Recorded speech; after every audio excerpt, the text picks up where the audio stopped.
Welcome to the Ari Hoffman Show on Talk Radio 570 KVI, your home for the politically homeless, streaming live at KVI.com and the KVI app. If you want to be part of the most dangerous show on the airwaves, call or text the Warrior Injury Law Studio line at 206-421-5757. That's 206-421-5757.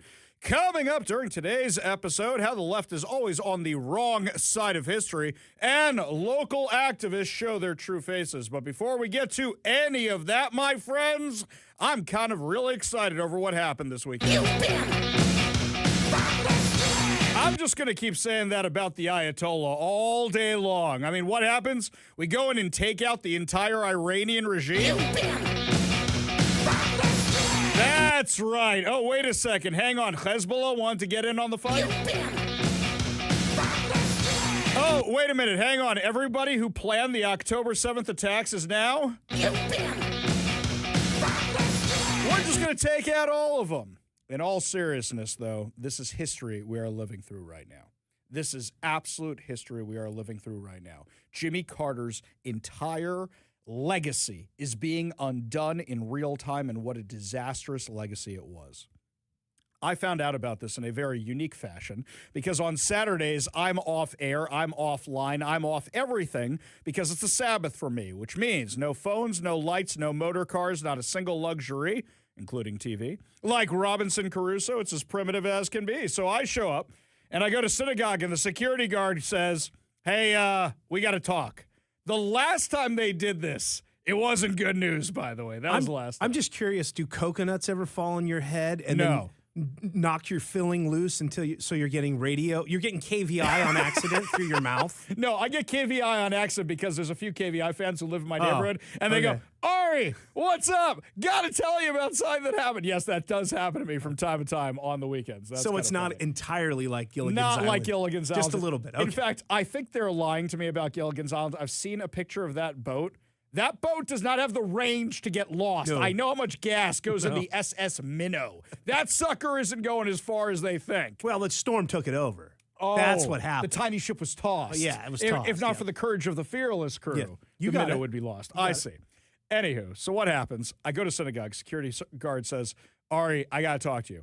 What's going on? He says, we bombed Iran. My face lit up. My face absolutely lit up. Why? Do you know how long this has been going on for? We've been at war with Iran for 47 years. They have killed over 1,000 Americans. Before we get to what they did to the Iranians, over 1,000 Americans. A little reminder for everybody. 1983, the Beirut embassy bombing killed 17 Americans. Marine barracks bombing, 241 U.S. service members. 1984 and 85, CIA Chief William Buckley was kidnapped, tortured, and murdered. 1984, Kuwait air hijacking, 2 Americans were killed. 1985, TWA Flight 847 hijacking, 1 American killed. That's just the Reagan years.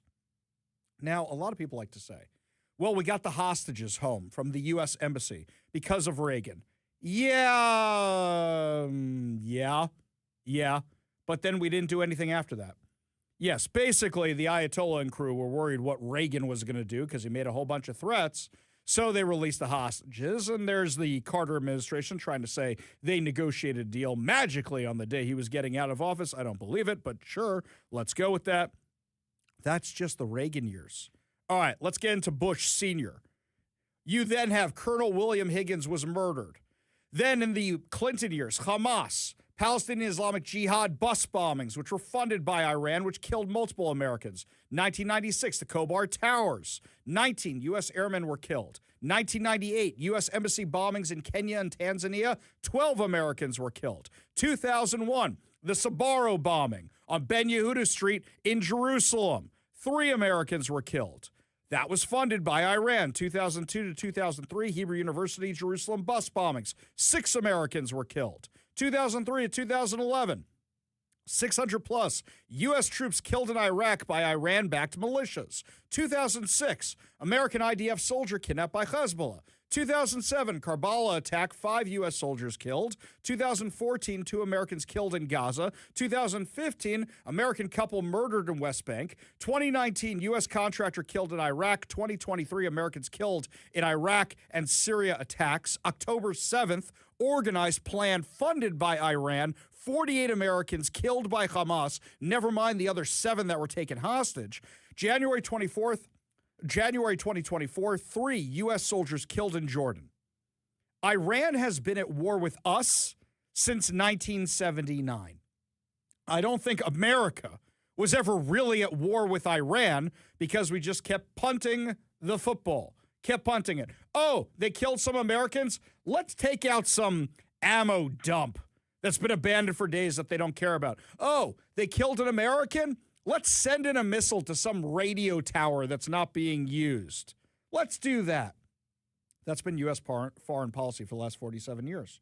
And in the end, all it has done is cost American lives. Never mind the fact of what they've done to the Persian people, the Iranian people, who have been enslaved under Sharia law. A video that's making the rounds today put a smile on my face. I don't know if it's accurate or not. I don't know if it's true or not. It doesn't look like AI. But apparently the morality police get on mass transit earlier today, and they start inspecting people. And the women threw her off the train, said, no, we're not putting up with this nonsense anymore. I hope it's true.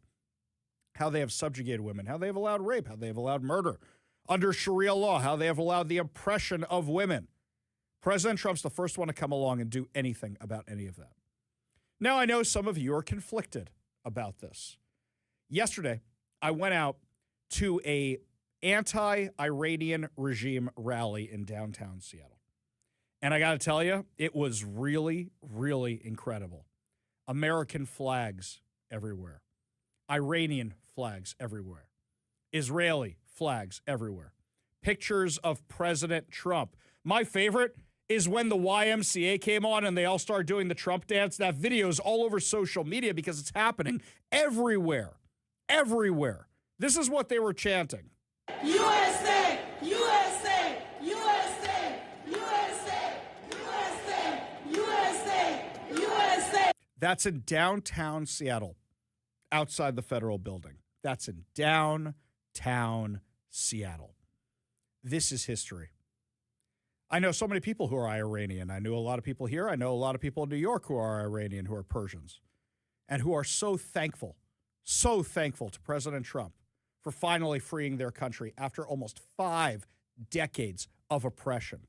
And in those 5 decades, Iran has dedicated itself to spreading terror around the world. That was their goal. That was their stated mission. It wasn't about Israel. It was about, we want to destroy America. We want a nuclear weapon, and we fund terrorism. So who can we give it to so we can kill as many people as possible?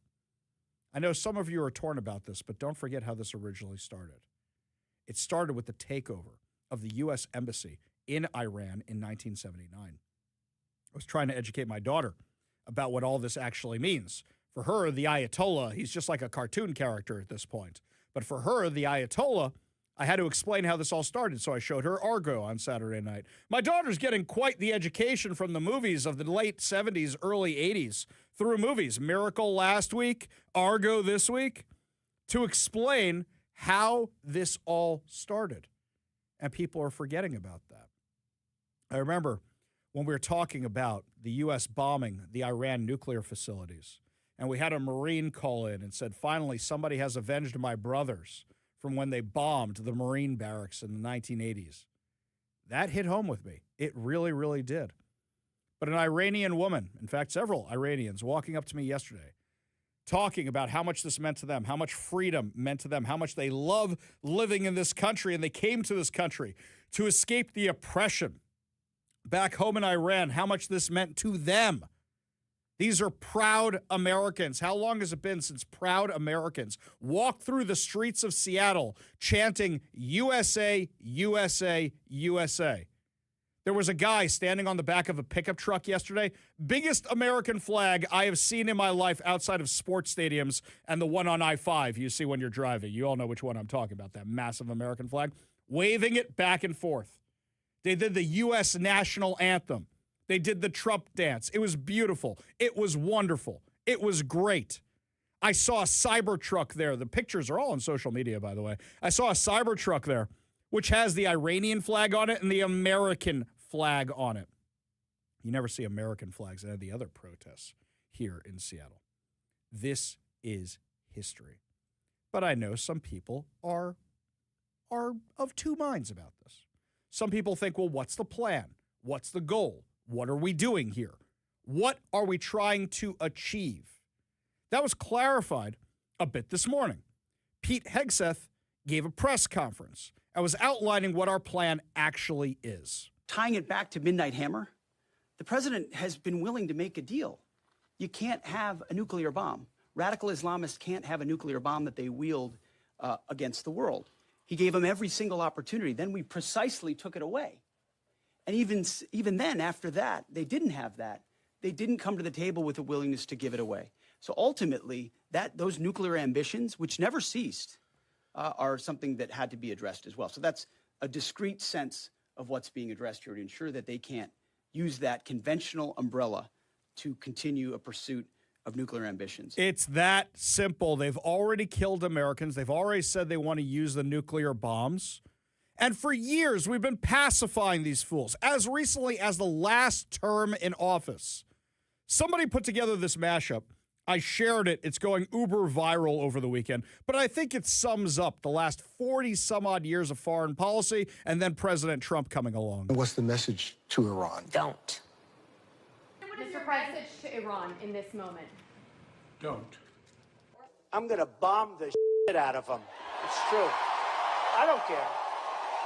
I don't care. That's the difference. When somebody kills Americans, you take them out. You take them out. So, what's the actual plan going forward? Iran was a number one state sponsor of terror. What does that actually mean? They were funding Hamas. They were funding Hezbollah. They were funding ISIS. They're funding rebels, the Houthi rebels in Yemen. They're funding all the terrorism in the Middle East. You want to stop going to war in the Middle East? You want to stop being involved in the Middle East? Then cut the head off the snake. So, what's the actual plan here? What are we going to do here? Pete Hegseth says that what the plan is to basically get the Iranian people to rise up on their own. There are some challenges to that. This is what happens when you have a population that cannot defend themselves from their government. So, what you ideally want them to do is take over police stations, use those weapons, take over bigger targets and bigger targets and bigger targets. You're not sure you can actually do that. That's challenging, and a lot of people are going to die in Iran. So what's the three-part plan that the America has in this? We don't want to be boots on the ground. I don't think there's anybody who wants to do that. Here's what he said, quote, "We set the terms for this war from start to finish. Our ambitions are not utopian. They are realistic, scoped to our interest and defense of our people and our allies." He said everything is being carried out surgically that would not resemble Iraq or Afghanistan. So what exactly are we going to be doing? I didn't get a lot out of the press conference. Instead, this is what he did say. Turns out the regime who chanted death to America and death to Israel was gifted death from America and death from Israel. This is not a so-called regime change war, but the regime sure did change. And the world is better off for it. Okay, I still don't know what the plan is. I still don't know what the plan is. If the plan is to take out every single terrorist that's in Iran, we're going to be there a really, really long time. Who else is going to get in on the fight? Last night you had Hezbollah launch rockets at Israel and U.S. targets. So Israel came in and eliminated what's left of Hezbollah leadership in 20 minutes. Literally in 20 minutes. So what exactly is the plan here? Why did we actually do this? That's why we're glad we got Marco Rubio. There absolutely was an imminent threat, and the imminent threat was that we knew that if Iran was attacked, and we believed they would be attacked, that they would immediately come after us. And we were not going to sit there and absorb a blow before we responded, because the Department of War assessed that if we did that, if we waited for them to hit us first after they were attacked, and by someone else, Israel attacked them, they hit us first, and we waited for them to hit us, we would suffer more casualties and more deaths. We went proactively in a defensive way to prevent them from inflicting higher damage. Had we not done so, there would have been hearings on Capitol Hill about how we knew that this was going to happen and we didn't act preemptively to prevent more casualties and more loss of life. So, the way people are spinning this online is completely incorrect. What he's saying was Iran was getting closer to doing a nuclear weapon again. So that meant Israel was going to go in and take them out again. Iran was building more of their ballistic missiles. They had not stopped production on the ballistic missiles. They were going to use them. Israel was going to go attack them. And Iran was planning on preemptively attacking U.S. bases. So better we control the war than let them surprise attack us, and then we have to respond. Okay. I still don't know what the plan is here. What's the plan here? So two things, and two things can be true. Number one is our mission and our focus is the destruction of their ballistic missile capabilities and their ability to manufacture them, as well as the threat posed by their Navy to global shipping. That's our objective. That said, we would not mind, we would not be heartbroken, and we hope that the Iranian people can overthrow this government and establish a new future for that country. We would love for that to be possible. But the objective of this mission is the destruction of their ballistic missile capabilities and of their naval capabilities. Are you saying, based on that, are you saying that there is no responsibility, no plan for the U.S. to at least play a role in whatever government comes next? We might. We'll see how circumstances play out. But I'm telling you what the objectives of this operation are. The objectives of this operation are to destroy their ballistic missile capability and make sure they can't rebuild it, and make sure that they can't hide behind that to have a nuclear program. That's the objective of the mission. That said, abundantly clear, we would love for there to be an Iran that's not governed by radical Shia clerics. As I've said myself repeatedly for years, the leadership of that country does not reflect the people of Iran, and I think that's been pretty apparent in the protests that you've seen. If there's something we can do to help them down the road, we'd obviously be open to it, but that's not the objective. The objective of this mission is the destruction of their ballistic missile capability. Okay, and there it is. If we're going after the ballistic missiles, and Iran has a lot of them, that's a mission objective. And then they can't launch them at U.S. assets anymore. Then they can't launch them into Iraq anymore. Then they can't launch them all over the Middle East anymore. Then they can't block the Strait of Hormuz anymore with their ships because we took out their entire navy. Then they can't launch them at Israel. And we need all the allies to come defend them. We are taking out their ballistic missiles technology. And also, the fact is then, if they get a nuclear weapon, they can't put it inside a ballistic missile. So it's to stop them from having a nuclear weapon. It's to stop them from having ballistic missiles. But what he said was very, very clear there. The Iranian people have to rise up at some point. Defending yourself, attacking somebody to defend yourself is not being the aggressor. That's defending yourself. Today, or tonight, I should say rather, starts the Jewish holiday of Purim. If you don't know the Jewish holiday of Purim, it's the one I call Jewish Halloween, even though they have very little in common, but there's a lot of costumes in common. On Saturday, there's a special portion of the Bible that we read every year before the Jewish holiday of Purim. And it's about remembering what Amalek did to the Jews when they came out of Egypt. What it is the Jews have the plagues and have the splitting of the sea and have defeated the superpower of the time, which is the Egyptians. And they come out from the sea, and what happens? Amalek, the nation of Amalek, is waiting for them, attacks them from behind where the women and children are. They wait for the army to pass them by, then they attack everybody from behind, and we have a commandment to remember what Amalek did to us, that's what evil is, attacking the women and the children. The modern-day descendants of Amalek, we know throughout biblical history, we had many occasions where they cropped up. One of them was Haman. Haman is the one in the book of Esther who tries to wipe out all the Jews. What is the decree? Kill all the Jews throughout the entire land, from Hodu to Kush, which is basically the entire continent of Asia, all the way over to Africa and India. That's basically what it was at the time. Kill any Jew who's living there.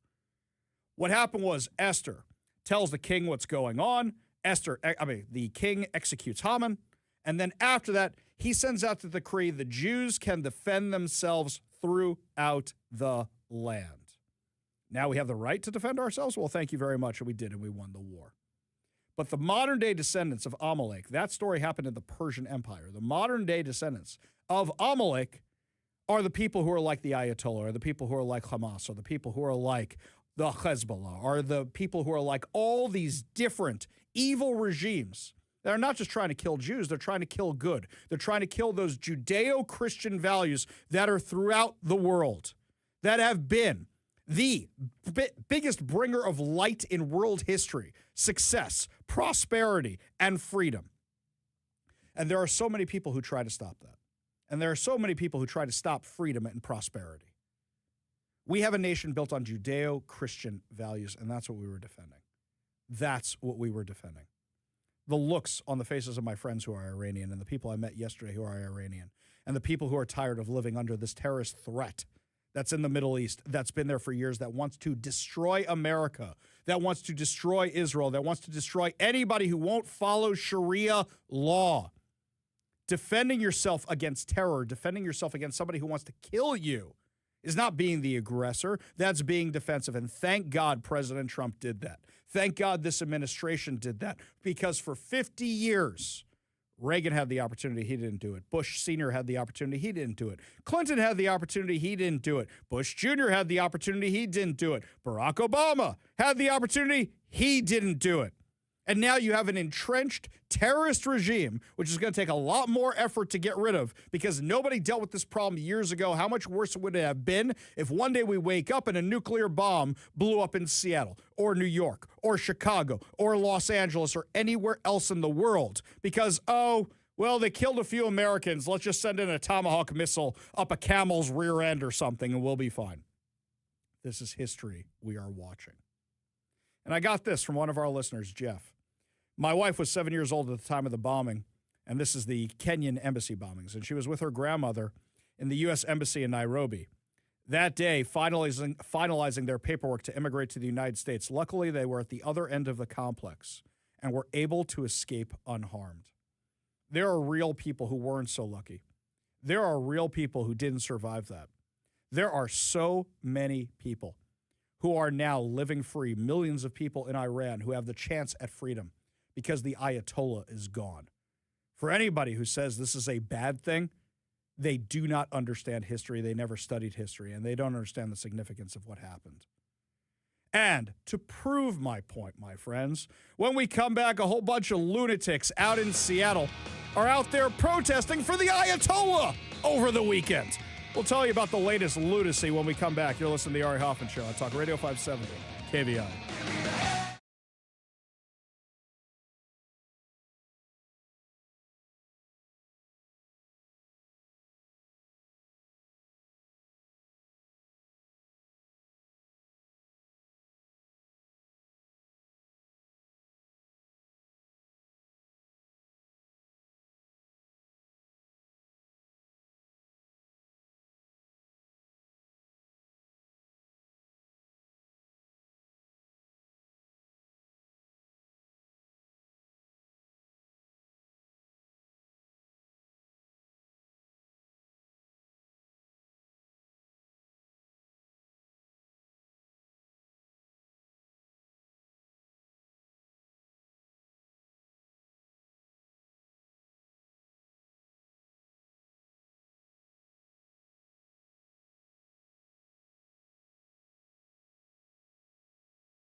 It's very nice that so many of you are concerned about my sons. They're fine. Thank God. Thank you very much for asking. One son's in the IDF. The other son is studying abroad in Israel. The first video, I don't know what broads he's studying. The first video I saw was my son on Saturday night. There's a video of them down in the bomb shelter in Israel.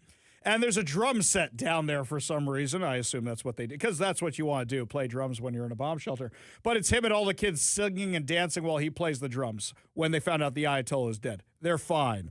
Thank you so much for asking. Really do appreciate it. What was the top story I saw locally? Because, locally they got to find an angle to approach what's happening overseas.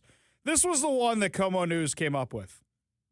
Iran's participation in Seattle World Cup match up in the air following U.S. strikes. This is what we have to worry about. The World Cup. I'm just making sure this is what we're concerned about. I seem to remember a few months ago when we found out that the World Cup match that was going to be here in Seattle was going to be between Iran and Egypt, but it was going to be Pride Night because of Seattle, and nobody wanted to call that out in the mainstream media or Katie Wilson or anybody else, that you have these countries that despise LGBTQIA people, and you're having Pride Night for them. There was going to be a riot. You know what? You may have just stopped a riot from happening in Seattle, because that's what would have happened if you bring out all the Pride stuff when you have a bunch of Iranians and Egyptians. Hey, you know what might happen now? Now you might be able to have your Pride Night. If all of a sudden you got a Western thinking country in place of the Ayatollah, this is what everybody's got to be worried about. Okay, guys, this is number, 65 on a list of 64 things. Okay, the World Cup. Oh no, what are we going to do about the World Cup? As always, the activists around here who do love soccer, I always see them Antifa flags at the soccer games around here. The activists here held an emergency rally over the weekend. Hands off Iran, an emergency rally. Who's sponsoring this thing? Hang on a second. Should we look at some of the groups here? Let's just blow up this little flyer here. Oh, Super UW. You mean the group that caused over $1 million worth of damage to the engineering building? $50,000 to the Husky Union building? Democratic Socialists. Interesting. Veterans for Peace. So a whole bunch of people wearing keffiyehs in these pictures. So you mean to tell me that it wasn't about being pro-Palestine? It was just being anti-American? It was just being pro-terror? Because that's what it sounds like to me. All the same activist groups. This is what they're mad about this time. This is what they got to be upset about. Meanwhile, some people are taking this to the next level. I don't know if you saw this crazy story from King 5, and some people sent me the video of this. Police are investigating after witnesses say a man pulled a firearm and threatened anti-Iranian regime demonstrators during a rally Sunday afternoon at Bellevue Downtown Park. Organizers told King 5 that the event drew hundreds of people connected to the Voice of Iran, a Bellevue-based group that regularly holds demonstrations calling for regime change in Iran. Sunday's rally was reportedly celebratory, following the news that Iran's supreme leader, Ayatollah Ali Khamenei, had been killed in a joint U.S.-Israel airstrike on Saturday. Saghar Amini, one of the demonstrators, told the outlet that she was dancing near the sidewalk after a caravan of supporters drove through the area waving American, Israeli, and Iranian flags. She heard shouting from a car stopped nearby. And a man in the passenger seat of a dark-colored BMW yells at the demonstrators as the vehicle moves past and turns right. The car stopped at some point, and you can see the guy very, very, very clearly has a firearm on him and points it at the people who are protesting. What was he chanting as the vehicle tore away? Free Palestine. This has nothing to do with anything over there. This has everything to do with the Iranian regime. But free Palestine, free Palestine. Bellevue Police Department spokesperson said that the investigators have not confirmed whether the weapon was pointed directly at anybody, but many witnesses at this thing have told me that, yes, it 100% were. Then he zips away. Now, the license plate is very clearly visible in this video. If you have police enhancement I reached out to the Bellevue Police Department earlier today to find out what the story was. And, oh, here we go. Got some updates right here. Oh, no, that's the wrong one. This is the one I got here. I can confirm the department is currently investigating this incident from the weekend, and they're going to send me a copy of the police report, which we know everything in the police report. We just want to know if there's an actual suspect they're pursuing right now. When we come back, your reaction to what's going on in the Middle East. Some of you got some stories to tell. We'll have that. Plus, also, we'll have the reaction from all these lunatic lefties, especially the hypocrites in Washington, D.C., that seem to have forgotten what they defended before now they're attacking Trump and his administration. We'll tell you what's going on. You're listening to the Ari Hoffman Show on Talk Radio 570 KVI.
It's really incredible to me how many people in Washington, D.C. are being intentionally ignorant of history.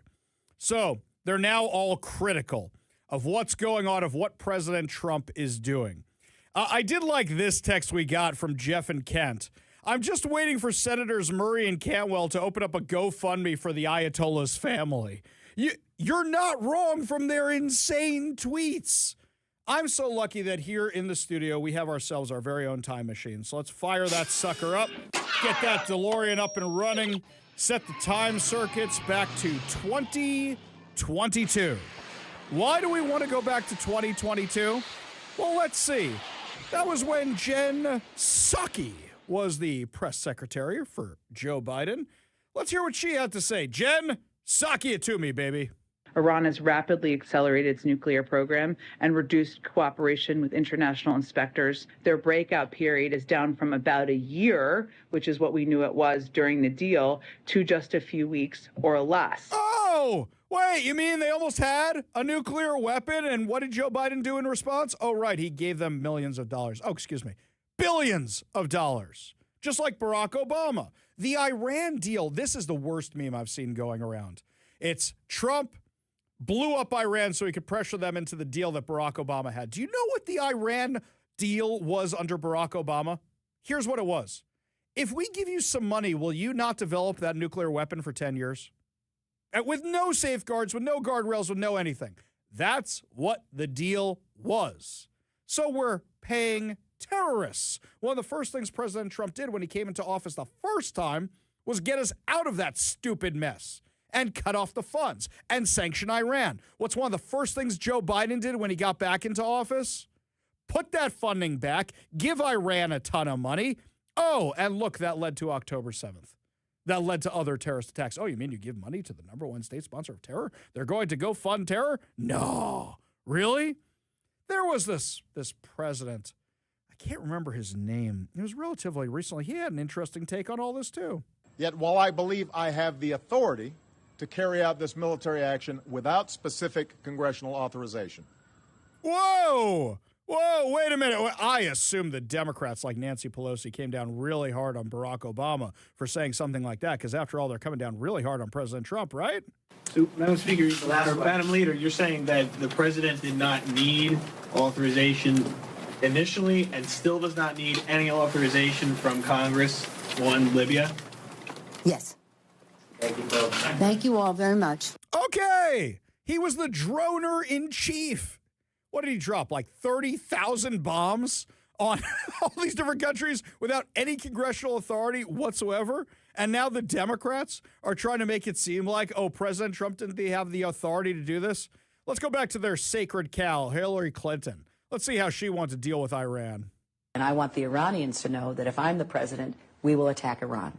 Whatever stage of development they might be in their nuclear weapons program in the next 10 years, during which they might foolishly consider launching an attack on Israel, we would be able to totally obliterate them. That's a terrible thing to say, but those people who run Iran need to understand that, because that perhaps will deter them from doing something that would be reckless, foolish, and tragic. So we've got the official stamp of approval from Barack Obama, Hillary Clinton, and Nancy Pelosi. Can you think of any other higher profile Democrats than those three?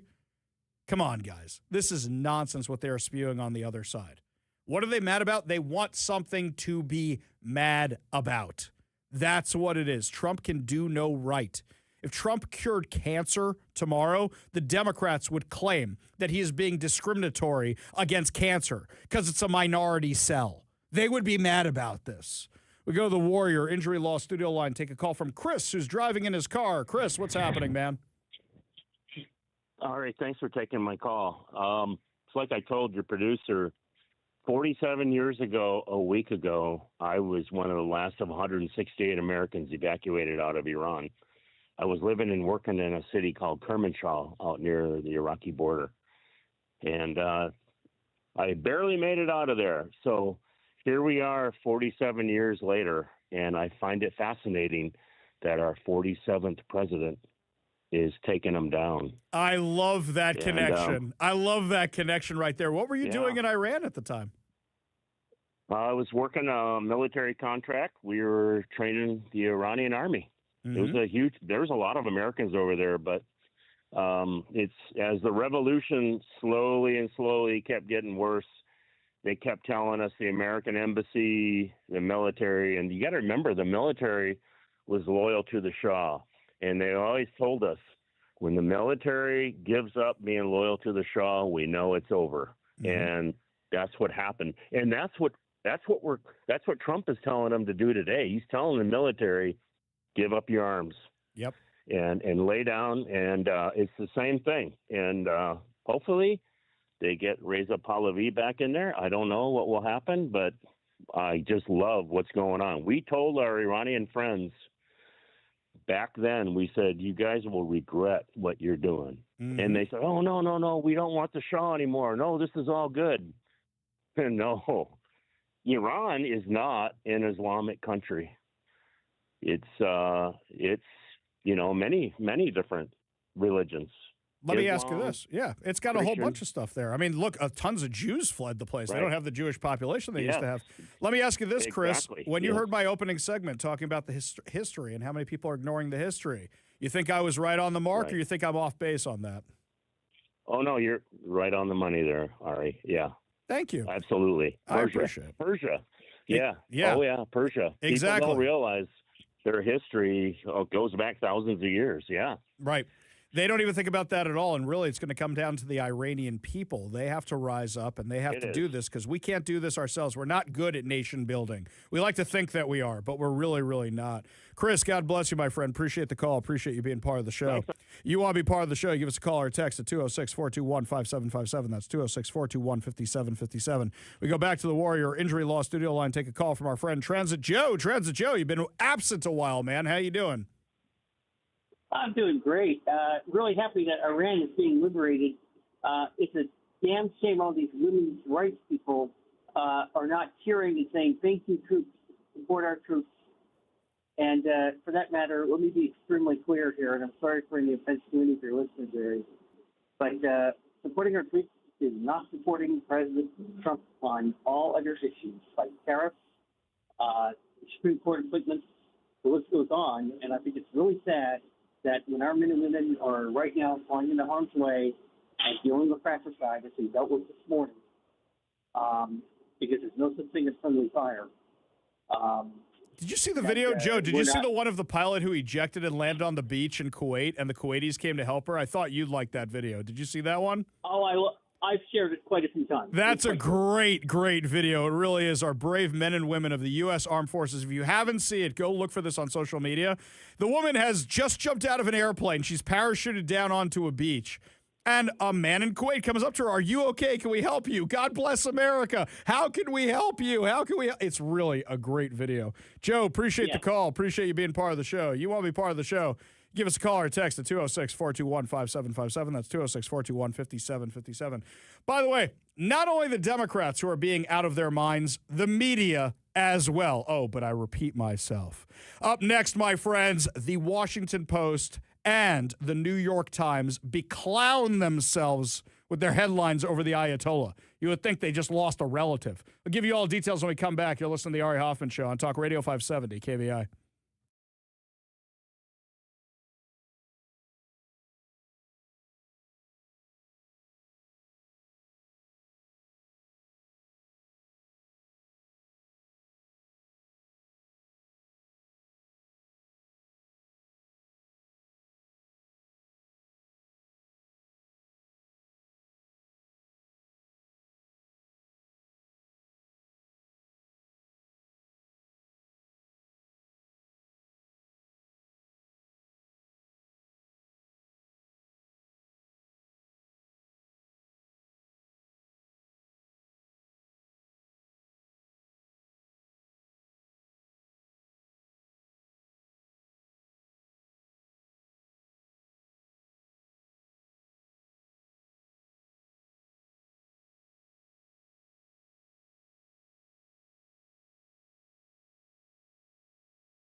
On this show today, I've only talked about the deaths of Americans caused by the Ayatollah.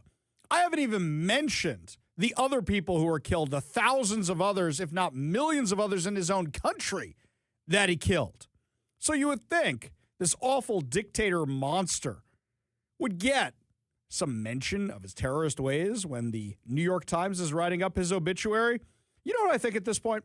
I think at this point, the New York Times knows that we're all going to get mad about it and they're going to get more clicks. I think that's really what it is. You all remember austere religious scholar? Remember that nonsense? Well, looks like they haven't improved that much. Here we go. Ayatollah Ali Khomeini, hardline cleric who made Iran a regional power, is dead at 86. They described him, because it's the New York Times, as avuncular and magnanimous. Oh, the terrorist leader who's killed hundreds of thousands, if not millions of people, is so magnanimous.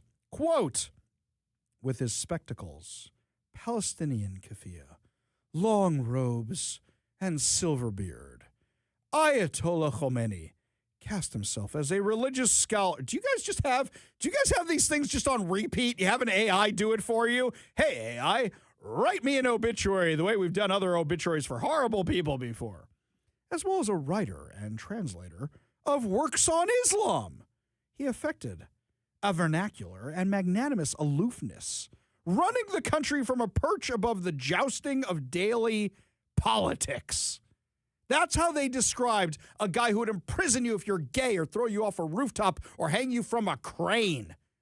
That's how they described a guy whose religious police would beat women if they were out in public after certain hours or driving a car. That's how they describe this monster. Are you kidding me with this nonsense? This is freaking insane, this nonsense. I mean, really, absolutely crazy. No matter how much you hate the lamestream media, you do not hate them enough.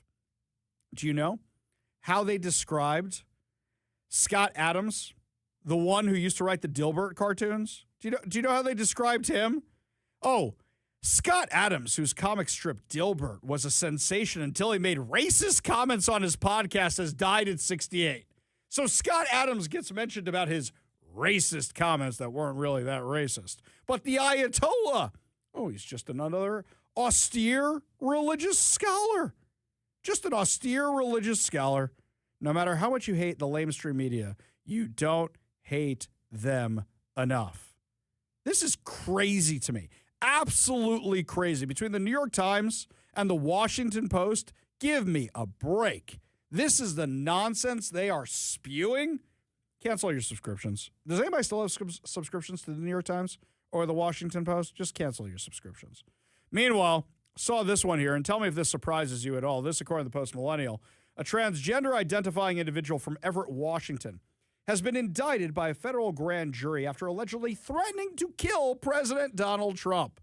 20-year-old Philip Richard Wharton, who goes by the name of Sadie, dude, you ain't fooling anybody, was indicted on Wednesday on charges of threatening a federal official. According to court documents, Wharton made multiple social media posts in August and September of 2025, threatening to kill the president. One post on August 19th included a photo that read, "What the guy in the White House sees after I kill the president of the United States of America and wear his face as a mask." Holy cow. Got some real Silence of the Lambs business going on there. A September 23rd post read, "My name is Sadie Online. I'm going to kill the president tomorrow. This is not a joke, but a confession admissible in the court of law." Not very bright either, this one. Tell me again how this stuff isn't a mental disease, a mental illness. A criminal complaint revealed that the U.S. Capitol Police alerted the Secret Service after the first post. Investigators later linked the account to Wharton. On September 8th, Secret Service agents went to an address in Everett associated with Wharton and spoke with his father. According to the complaint, his father called his son, and Wharton began laughing as they argued on the phone. The complaint says Wharton told agents he made the post because he believed Trump was involved in the sex trafficking of two 14-year-olds, referencing Jeffrey Epstein. Just weeks later, after the Secret Service came to his house, he posted the second threat. Images from Wharton's social media from October also show him holding a firearm. A complaint was filed in November charging him with 2 counts of threatening a federal official, and an arrest warrant was issued the exact same day. Wow. Washington State making the national news again. Aren't we all so proud of this? Aren't we just so proud that we're always in the national news over things like this? By the way, Seattle Times wasn't any better with this kind of stuff. Seattle Times, we're going to discuss them later in the day about how now they're trying to take the side of the kids who are walking out of school to protest. The lunatics over at the Seattle Times. Tell you the truth, though, have you looked at the Seattle Times recently? I unfortunately have to from time to time. Have you noticed how thin that sucker is? I'm guessing they're not getting a lot of ads, but I'm guessing more so than that, they're not doing a lot of original content reporting. Do they still have a sports section? Yes? No? Maybe so? Are there any sports going on this time of year? Seahawks are done. Kraken are still playing, right? We don't have baseball right now. So that might be the only thing worth reading in the Seattle Times, because what's the rest of the paper? Well, let's see. This article we got off the wire service on the Washington Post about the austere religious scholar with the bushy beard. Oh, this article here from the New York Times about the austere religious scholar who just translated books on Islam. Can you imagine if these guys were writing the obituaries of Hitler today? Fine, Adolf Hitler, fine painter, dead in Germany at the age of whatever. Can you imagine if they were doing that? This is why the lamestream media is dying. Because a guy who is responsible for the deaths of over 1,000 Americans, let alone, I don't even know his full body count yet. I should really ask ChatGPT tonight to do the math on the Ayatollah's body count, perhaps millions of other people. And yet the Democrats and the media are talking about this guy like he's a saint. Like he's a saint. You know the worst one? Cenk Uygur from the Young Turks, who said that, what was exactly his language? It was something to the effect of, well, at least he never bent the knee to Israel. That's what he said about the Ayatollah. Got to give him credit. Didn't bend the knee to Israel. No, really, just killed lots of people in his quest to destroy Israel. People have absolutely lost their minds. And speaking of people who lost their minds, while everybody was paying attention to the Middle East, the Washington State Democrats were passing more insane taxes on you. And when we come back, we're going to get into everything that they did, what they're doing, and how they have shown they absolutely have no heart whatsoever. We'll tell you all about it next. You're listening to the Ari Hoffman Show on Talk Radio 570 KVI.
Welcome to the Ari Hoffman Show on Talk Radio 570 KVI, your home for the politically homeless, streaming live at KVI.com and the KVI app. If you want to be part of the most dangerous show on the airwaves, call or text the Warrior Injury Law Studio line at 206-421-5757. That's 206-421-5757. Coming up this hour, what does the polling say about all this stuff going on in the Middle East? We'll do a deep dive into all of it. But before we get to any of that, you know, I told you earlier in the show, everybody's looking for an angle. How can we make this local? How can we make this a local story? What can we do about this?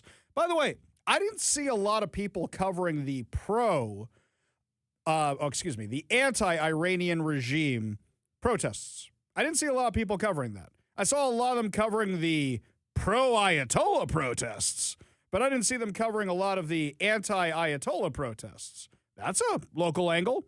You could go that way. Did you guys see that video that went viral? I think it was out of Texas, where CBS told their reporter, stop covering what's going on there with the protest. Did you guys see this? So behind him are thousands of people protesting the Ayatollah, supporting Israel, supporting America, supporting President Trump, and the bigwigs in his office are saying, no. Like, don't give them that much coverage. Don't give them that much attention. No matter how much you hate the media, you don't hate them enough. So here's what Cairo 7 tried to do to make this more local. Gas prices in Washington are on the rise, alongside with the rest of the nation, as tensions are escalating in the Middle East after the U.S. and Israel carried out airstrikes on Iran over the weekend. I actually was joking with people when I heard about this. On Saturday night, I said, go get gas now. You should go do it. Are gas prices on the rise here because of Iran, or are gas prices on the rise here because of bad Democrat policies? First of all, let's just remind everybody, gas prices nationally are at record lows thanks to President Trump and his focus on unleashing American energy. Can we be real about this for a second? Let's start right there. Second of all, we know that gas prices are on the rise here in Washington thanks to the Climate Commitment Act. Oh, they'll lie to you and they'll say, oh, it's a special blend of fuel. It's a summer blend. And the summer blend is more expensive. Really? Idaho doesn't use the summer blend? Why aren't their gas prices over $5 a gallon? Why is that, do you figure? So, the thing that's creating more problems now is the shutdown of these refineries in California. 2 oil refineries are closing in California, not because they weren't making money, but because California's onerous restrictions have made it so hard to operate in California, they need to shut down. So now we need to compete with Oregon, and we need to compete with California to get our gas up here. On top of that, you've got the insane Climate Commitment Act, where now all the money is not actually going to doing anything to fix the climate. Instead, what's it going to? Democrat pet projects on climate change. So as much as they want to say what's happening here is because of the Middle East, very, very little of what's going on here has anything whatsoever to do with the Middle East. But while you were paying attention to the Middle East over the weekend, you may not have noticed what happened in the Washington state legislature. On Saturday, after over 6 hours of debate, Democrats still rammed through, as Travis Couture describes it, their reckless, irresponsible, and harmful budget. All Republicans and even a handful of Democrats voted no for this insane budget, which includes $2 billion more in reckless spending. I thought you guys said we had a budget crisis. So you add more spending when you have a budget crisis? Shall we go through the list of things they are spending money on, shall we? $4.3 million for trans surgeries for prison inmates. Laser hair removal for prison inmates. How about the money from the Arts Commission? By the way, the Arts Commission is our very own USAID slush fund. That's what the Arts Commission here is in Washington. They are giving thousands of dollars to a studio that does stripper yoga. Stripper yoga. That's right. That's what we're spending the money on. You put that together with the drinking in the legislature, you got yourself a hell of a good time. Stripper yoga and drinks in the legislature. We should have stripper yoga in the legislature. Probably be cheaper than renting a studio. Let's not forget Rain City Jacks, the self-serve station for men who like to pleasure themselves and each other, which gets thousands of dollars from the Washington Arts Commission. I don't even want to know about that. Exactly. I'm sure they're having that. Does the Arts Commission pay for the alcohol in the legislature? Man, this legislation, this budget, is like it was done by a whole bunch of drunk people. Oh, wait. Oh, sorry. Did that hit too close to home? Sorry about that. Exactly. All right, what else are we spending the money on? $2 billion more in new taxes. So after doing the largest tax increase in state history last year, $2 billion more in new taxes, including the income tax, so we can continue paying for the drunken members of the legislature, so we can continue paying for the stripper yoga, so we can continue paying for all this. That's great. Oh, did I mention the $4 billion in the pension raid? That's right. They're raiding the Left One pension fund for all the first responders. $880 million drain of the rainy day fund. $1 billion cut to Medicaid, including assisted living. You think they're going to blame Trump for that one? Guarantee you they will. $250 million cut to K through 12, which is going to impact rural areas the most. The most. By the way, Republicans offered 20 amendments that weren't adopted by the Democrats, but would have at least cut some of the wasteful spending. They proposed $2.1 billion in property tax relief, $200 million no tax on Christmas sales tax holiday, up to $900 per vehicle per year gas tax rebate. So that just goes to show you that the Democrats are greedy bastards and won't give up all that Climate Commitment Act money they made. Reforming the Keeping Families Together Act. All right, let's stop right here for a second. The Keeping Families Together Act. We have had Travis Couture on the show 3 or 4 times about this specifically this year alone. This year alone. What is this harmful, terrible, awful, no good, very bad legislation which is killing kids? So the Keeping Families Together Act was passed 3-4 years ago. And it was passed bipartisan. I don't think Republicans realized what they were voting for. They've been trying to fix it ever since. What does it do? It basically makes it impossible for you to take a kid out of the home of a drug addict. Basically makes it completely impossible. So kids are dying because they're in the home of the drug addicts. What was the Democrats' solution for all this? Oh, let's give them lock boxes so the drug addict can put the drugs in the lock box and then the kids will be fine. Yeah, tell me you don't know anything about drug addiction without telling me you don't know anything about drug addiction. You think a person who's a drug addict is in the right state of mind to go, you know, before I shoot this heroin into my arm, I really got to remember to put away the rest of my heroin in the lockbox. Oh, you know what? Before I do whatever I do with this fentanyl, I really got to make sure to lock up the rest of it. Then, you know, very responsibly pop the pill in the corner while my kids are home and I'm not watching them. Are you kidding me? So kids are ingesting this stuff. Kids are dying. Also, drug addicts are doing crazy things to their kids and killing them. You put those two things together, you have a massive, massive body count. Representative Travis Couture gave a really, really impassioned speech. I wish I could play the whole thing for you. It's 10 minutes long. I'll make sure to share it on social media because nobody's been championing to fix this more than him. I'm going to take this one little piece right here, this one little piece which I want you to listen to. And Madam Speaker, I don't have to ask permission to read. I've been living in these fatality reports until I want to throw up every night. Baby Otis, Raleigh and Kennewick, Oakley Carlson, the baby in Whatcom County. Sometimes these babies don't even have names. And when you look at the fatality report, Madam Speaker, it's just a black line. Another government statistic. They had a whole life ahead of them. They didn't often start off life very well. Born addicted to drugs. And it's not just fentanyl. It's meth laced with fentanyl. In my first session, DCYF gave 2 little boys back to a mother in Tacoma. A 6-year-old boy died and was found deceased next to his alive brother because the mother tased and beat that boy to his death while she was on meth. And I was told at the time by Department of Children, Youth, and Families, that's unfortunate, Representative. We should have just had more services. Are you kidding me? That's bad enough. That is bad enough, but it gets worse. State Representative Julia Reed, Democrat from Seattle. People noticed that while Representative Travis Couture was giving this very, very, very impassioned speech about dead children, she was posting on her phone. She wasn't posting on X because she left X because Elon Musk is evil. Instead, she's posting on Blue Sky. Here's what she wrote. Starting off the 20-plus Republican amendments on this bill, since Republicans don't have the ability to stop the budget bill, this debate is their chance to air their grievances, conspiracy theories, and try to force us into a disingenuous roll call votes they can clip to make us look bad. Really? Really? That's what this is about?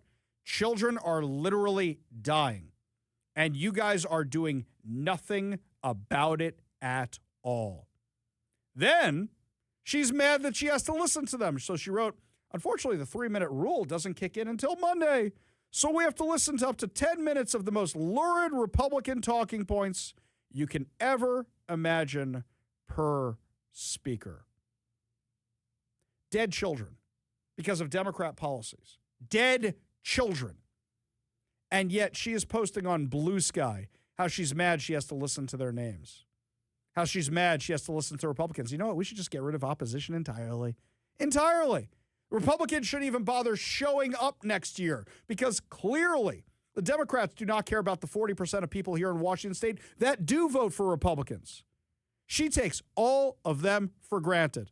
Doesn't care what any of them have to say. This is the real Democrat Party here in Washington State. They don't care at all. Are you surprised? You and I have to live within our means. Democrats don't want to be called out for it. If you call out the Democrats for the fact that they are not living in their means, oh, you're a bot. You're a bot. Oh, there's fraud with the amount of people who registered against all this stuff. You're just a bot.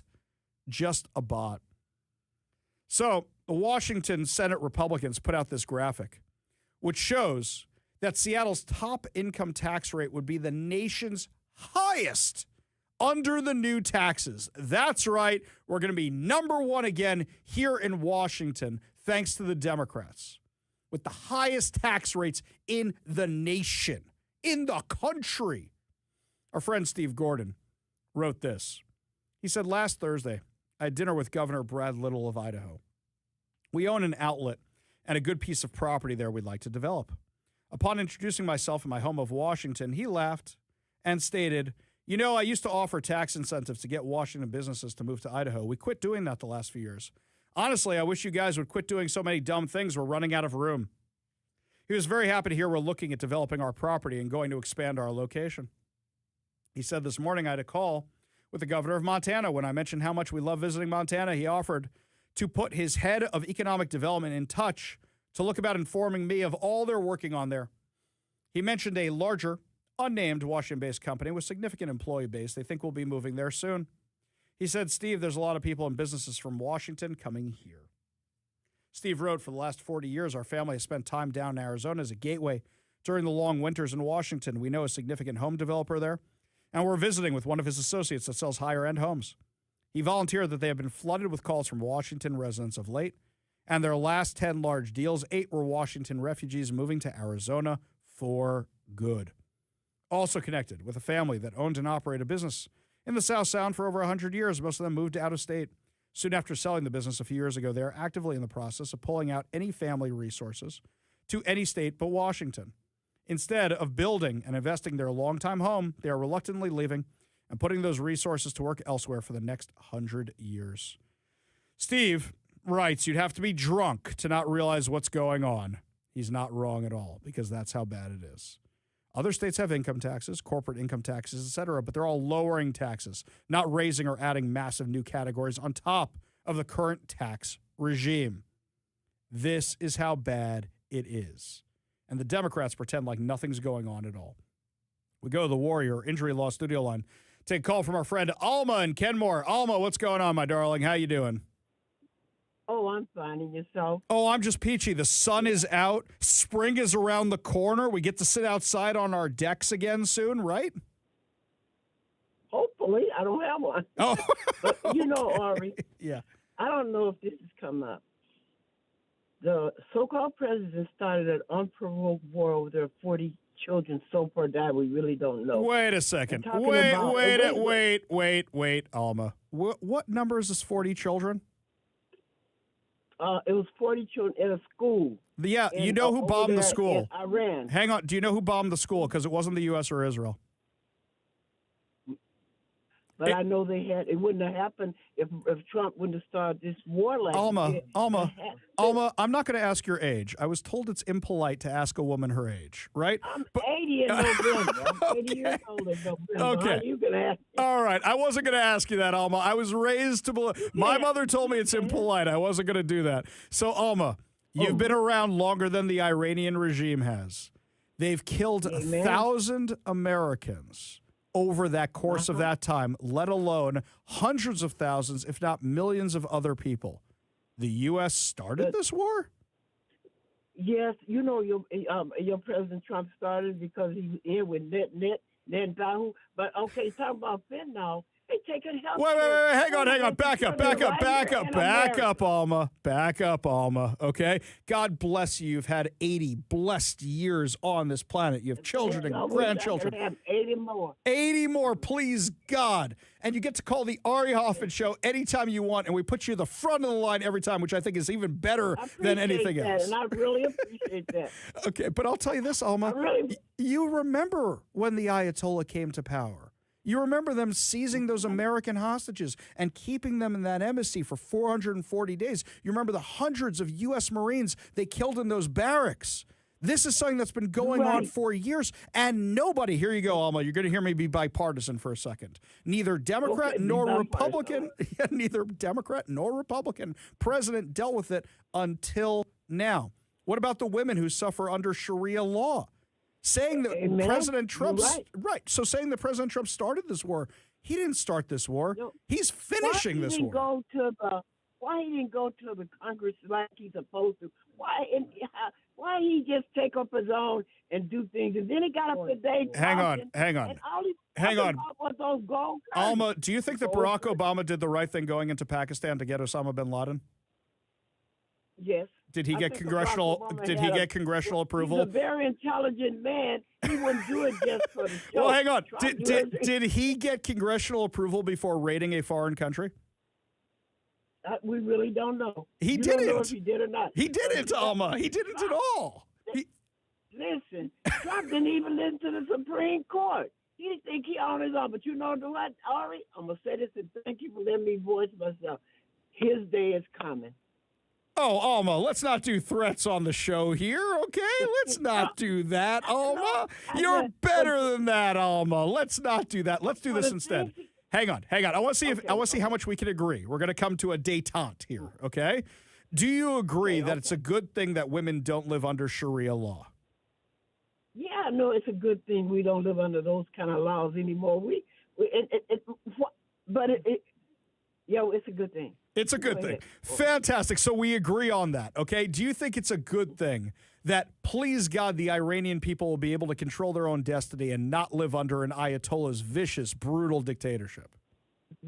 No, this war is going to go on for a long time, baby.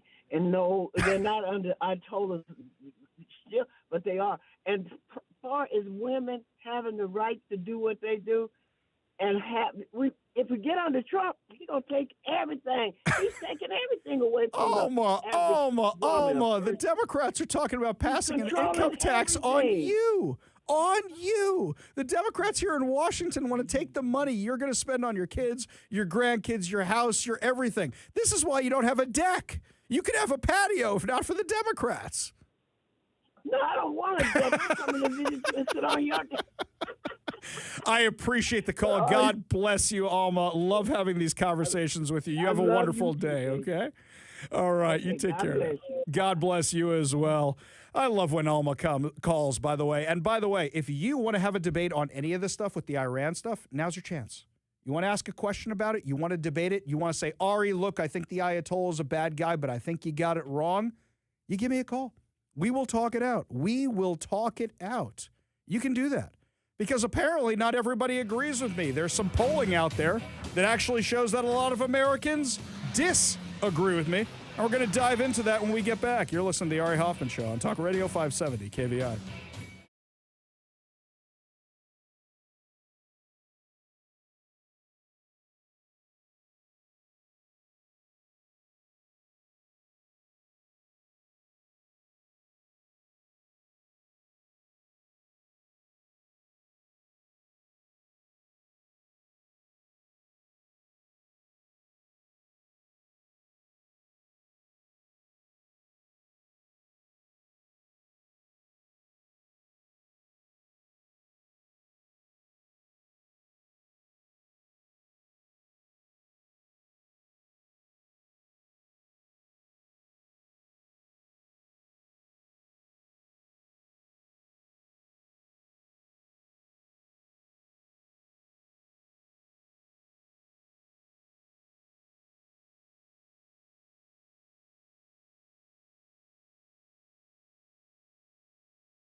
I'll say, got a lot of texts from you guys about Alma. And some of you are questioning why I let people like Alma on the show. Number one, I believe in freedom of speech when people disagree with us. Number two, I believe that the way we fix the schism in this country is by having discussions with people who disagree with us, who engage in good faith. Alma has plenty of other things she could do with her time than call the Ari Hoffman Show. And she calls. It's like Protester Bennett or Transit Joe or anybody else, okay? They have other things they could be doing with their day. We have to have these conversations so that civility is not gone. Here's something else. When I have these conversations, it helps me work on my skills of debating people who disagree with me. And I like having those skills. And I hope that you gain something from them as well. And I know a lot of you, like when I used to be a consumer of talk radio before I had my own show, are probably yelling, why didn't you say this? And why didn't you say that? Well, because a lot of stuff just comes off the top of my head, my friends. I do not expect people to call when they call. I now have an understanding of the people I used to be like, how do you not say that on air? Because it's what comes to mind in the moment, my friends. You don't always have every source you want in front of you when the calls come. I said, anybody who has any question about what's going on in the Middle East right now, or if you disagree with me and think this is a bad thing, feel free to give us a call or text at 206-421-5757. That's 206-421-5757. I can tell you that I've been doing this for 26 years now. Yeah. And the people who think that they're going to be a really good talk show host are the people that don't have a talk show. So, but that's also why we have the open lines here. Sure, yeah. Is give it a shot. Other shows don't have open lines. Other shows don't take callers, don't take texts. We do this so you guys can call and agree with me or disagree. We got that beautiful call from Chris earlier in his car about fleeing Iran. Yeah. You don't get that without the open lines. Yeah. You don't. And Kirby Wilbur was a caller. There he you started go. as a caller and ended up getting his own show. Yep. There you go. Exactly right. Here's another one for you. This one here from Jeff and Kent. Jedi Master Hoffman. I love when he does that. Instead of nearly all-out offensive, I wish the U.S. could have done something stealthy like Israel did with the pagers. Okay. So, Jeff, that's a great point, and a lot of people want the same thing, but it's a different target. So they did it with Israel. First of all, they were able to get Khomeini and all of his lieutenants in one room. I assume that was Israel helping out with that one. We don't know all the details of this operation yet, but he got him to come above ground. I thought this guy would for sure be out in Russia or something by now hiding out. Managed to get all of them above ground and take them out in one strike, which is just incredible. Absolutely incredible that they were able to do something like that. Plus, don't forget in the last strike, what made it able for the U.S. to bomb the nuclear facility in Fordow was that Israel had taken out a lot of Iran's defensives in advance of that. One of the ways they did that was they built their own drone factory and drone deployment site in Tehran and were able to launch that against the regime. In this case now, you got to take out the launchers and you got to take out the missiles. There's no subtle way to do that. My son was actually taking some video from his apartment, and you just hear the planes going overhead. Zoom, zoom, zoom. I mean, at minimum, there were 500 planes involved on Saturday. Imagine the Blue Angels going past your house. It's nothing compared to the entire Israeli Air Force, joined by the U.S. Air Force, zipping over your house. The video, absolutely crazy. Absolutely crazy. Becky in Enumclaw says, I'm glad for what President Trump is doing. I just don't understand how the protesters are going to rise up and take control because they have no weapons. Great point, Becky. Here's how I think they need to do it. I think they need to go after the local police stations, and the body count's going to be massive. I don't know any other way to do it. Get the weapons out of the local police stations, use them to take the bigger target. I'm not disagreeing with you. I think that's what you need to do in order to do this. So far, everybody's agreeing with me on the text line about what to do with Iran, but not everybody is. In fact, right here, this poll from Politico, now take this with a grain of salt because it is from Politico, Americans broadly disapprove of the Trump administration's military strikes on Iran. Nearly 6 in 10 Americans say they oppose the decision to take military action against the Middle East country, according to a poll conducted by SSRS for CNN. A separate poll conducted via the Washington Post found that more of half Americans disapprove of the strikes, with 52% opposing and 39% supporting. These are push polls. These are obviously push polls. They have an agenda. But here's something else, is that I'm going to do an informal poll right here on our text line. I'm going to do an informal poll, and we'll go over the results over the course of the show. Do you oppose or do you support the attacks on Iran? Second question. If you oppose them, do you oppose them because you don't want to be in another forever war or some reason like that, but you agree that the Ayatollah should have been gone? You have reservations because other polls aren't like this. That's not what other polls do. Other polls are just yes or no.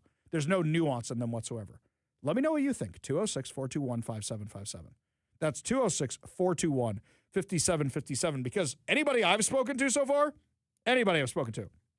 is in favor of them, or they have reservations. And their reservations are we getting dragged into another years-long conflict? What's the exit strategy? These are all legit questions. I had them at the beginning of the show. I haven't found anybody who's actually opposed to them except for the radical Democrats and the protesters. That's it. And I've seen who they cheer for. So saying that you oppose something makes me like that person more. We go to the Warrior Injury Law Studio line. Take a call from Kevin in Federal Way. Kevin, what's up, man? Shalom Aleichem. Oh, Aleichem Shalom. What's going on, man? Well, we've spoken before, and I support what you're saying. And one of the things that I've noticed and I was so encouraged by was when I see that the people that were celebrating what was going on, where I saw 3 flags being flown all throughout different cities. Mm-hmm. Star of David, mm-hmm. the U.S. flag, and the Iranian flag. Mm-hmm. And what's going on is what has to happen. And frankly, I believe that there will be an Armageddon someday. And my fear, but I think it's going to be with the Muslim. So there's actually a concept in the Bible of Milchemet Gog uMagog. Look at me pulling out the Hebrew today. The war between these two big nations, Gog uMagog. And a lot of people during the Cold War thought it was going to be that. During other points in history, they thought it was everybody versus the Nazis or the Axis versus the Allies. And there is a commentary or two that actually think it's going to be with the children of Ishmael. And the question is that what we're going through right now? And this war has lasted decades already. Kevin, appreciate the call. Appreciate your points. Appreciate you being part of the show. You want to be part of the show or part of our poll? Give us a call or a text at 206-421-5757. That's 206-421-5757. In fact, a lot of you are sending in texts about whether you support or oppose the war and what your red line is. What do you not want to see? Keep those texts coming. Keep those calls coming at 206-421-5757, because when we come back, we're going to dive into what they say. There's some fascinating stuff here. But also a King County council member, holy cow, she wants to make all of you less safe. This is the one who's in bed with Antifa, so you shouldn't be surprised. We'll tell you all about it when we come back. You're listening to the Ari Hoffman Show on Talk Radio 570 KVI.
Welcome back to the Ari Hoffman Show. It's been almost a week since the State of the Union, and so many people are still telling me what a great time they had at our State of the Union event.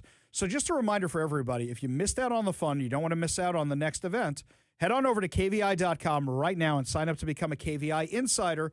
That way you get emails from us and you never miss an event. Also, we don't spam you. We don't send you 20 emails a day or anything like that. When there's something important, we tell you. We don't abuse the privilege or your data.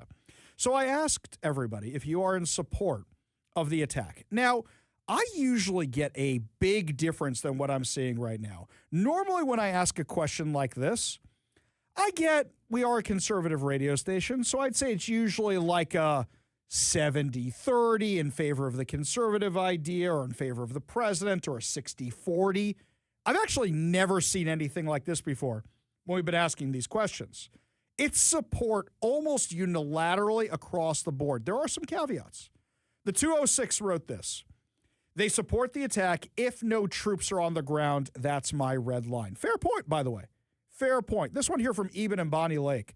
I fully support the attack on Iran, and I would start airdropping crates of guns to the protesters so they can fully take it back. That's where I start getting a little mushy. Because for me, I worry about the Mujahideen. Everybody knows who the Mujahideen was? Everybody knows about all this, right? How James Bond and Rambo both helped out the Mujahideen, and that led to 9/11. You've all seen it, right? We've all seen the movie. That's right. Living Daylights. Timothy Dalton as James Bond helps the Mujahideen take down the Russians. I wonder if that guy in the prison cell was actually Osama bin Laden. I don't know. They never answered that question. What about Sylvester Stallone? What about Rambo himself taking down the Mujahideen in Rambo 3? I'd say the weakest of all the Rambo movies. El Darthbo supports the action in Iran. This one here from the 360, I support the attack on Iran. It is long overdue. See, you guys got some great stuff here. This one from the 253, I support this action wholeheartedly. Trump is correct in what he's doing. I am not seeing anybody oppose this at all, except for the caveat they don't want American boots on the ground. In fact, I'll say more people are saying they want American boots on the ground. More people are saying, let's go save those people. I am actually very, very surprised by this. Here, this one here from Robin Lakewood. Bomb away. Bomb, bomb, bomb, bomb, bomb, Iran. Former neighbor was held captive in the U.S. Embassy for 444 days. John in Auburn adds in, Ari, I support just keep the bombs from falling from above and keep boots off the ground. That seems to be what everybody's saying here. My God, we never get this kind of stuff. Here we go. Opposition. Here we go. I don't support military action. Why? This is from the 206. Because I feel the Iranian people must somehow get their own independence, but at the same time, I understand we cannot have another Iraq where we arm them for our detriment. There you go. This is, okay, that's the opposition, but you're still kind of saying the same thing. Everybody's kind of saying the same thing. I don't know who did these polls for CNN or for the Washington Post, but normally more people are taking the unpopular position on our text line. I know this is not scientific in any way, shape, or form. This one from Kelly in Seattle. Yes, I am in favor. I was 16 when the hostages were taken in 1979. Iran funded the attack on October 7th. I was in Tel Aviv that day. I'm sick of Iran. I say payback's a real, I can't say that word on air, ain't it? Yes, I would agree. This one here, I do not want an Islamic caliphate, but vehemently oppose troops on the ground. Yes, this is okay. So everybody seems to have their red line, and their red line is you don't want U.S. troops on the ground. I agree with you 1,000%. You know who doesn't care about your safety at all? Our very own King County Council member, Teresa Mosqueda. Teresa Mosqueda has a new proposal out, by the way. She's proposing this tomorrow at the King County Council, establish a moratorium on new or expanded detention facilities in unincorporated King County. Prohibit the county from accepting permit applications for the establishment of new or expanding of existing detention facilities. Establish a 1-year moratorium on acceptance of permit applications for these uses. Declare an emergency. Declare an emergency. Yeah, we've never had that abused before. Claiming it's in the public's interest to adopt such a moratorium. How is it in the public's interest not to have more jails? How is it in the public's interest not to have more people in prison? Oh, do you know what this is about? Do you know what this is about, guys? You ready for this? Last week, in Tukwila, there was an application from ICE for a new detention facility. That's what it was.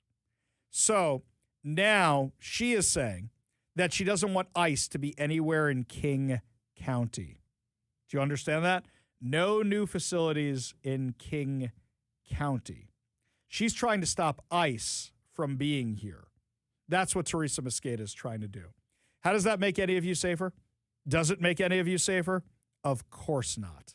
This is about making illegal aliens safer. If Teresa Mosqueda was a member of Congress, she would have been sitting when President Trump said, "Do you agree with the following statement? If do, stand and show your support. Is your job as a U.S. government official to protect the American citizen or illegal aliens, and protect American citizens over the illegal aliens?" I'm paraphrasing there. Teresa Mosqueda is prioritizing the illegal aliens over you, like the one who killed Washington State Trooper Christopher Gadd. That's why she's doing this. Make no mistake about it. That's why she's doing this. When we come back, my friends, lots more to dive into, including the reasons why a third of New Yorkers want to move out of New York.